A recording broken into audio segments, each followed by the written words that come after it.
Snehalaya silks. இங்கு ஒவ்வொரு புடவையும் ஸ்னேஹா தேர்ந்தெடுத்தது உங்களுக்காக. நெய்வேலி என்எல்சி விரிவாக்க சுரங்கத்திற்கு நிலம் கொடுத்தவர்களுக்கு சம இழப்பீடு, நிரந்தர வேலை வழங்கக் கோரி 5க்கும் மேற்பட்ட கிராம மக்கள் என்எல்சி நிலையெடுப்பு அலுவலகத்தை முற்றுகையிட முயன்றதால் பரபரப்பு நிலவியது. கூடுதல் விவரங்களோடு இணைகிறார் செய்தியாளர் வினோத். வினோத், வணக்கம். மேலும் விவரங்கள்.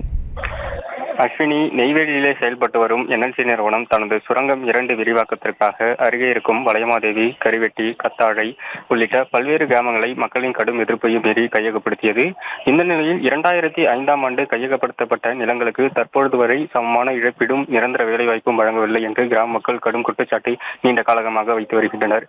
இந்த நிலையில் திடீரென்று நெய்வேலி மந்தாரக்குப்பம் பகுதியில் அமைந்துள்ள என்எல்சி நிலையெடுப்பு அலுவலகத்தை முற்றுகையிட்ட கிராம மக்கள் சுமார் 300க்கும் மேற்பட்டவர்கள் உடனடியாக என்எல்சி நிறுவனம் 2005ஆம் ஆண்டு கையகப்படுத்தப்பட்ட அனைத்து நிலங்களுக்கும் சமமான இழப்பீடும், வீட்டில் ஒருவருக்கு நிரந்தர வேலையும் வழங்க வேண்டும் என்று கூறி நிலவெடுப்பு அலுவலகத்தை முற்றுகையிட்டதால் பரபரப்பு ஏற்பட்டது.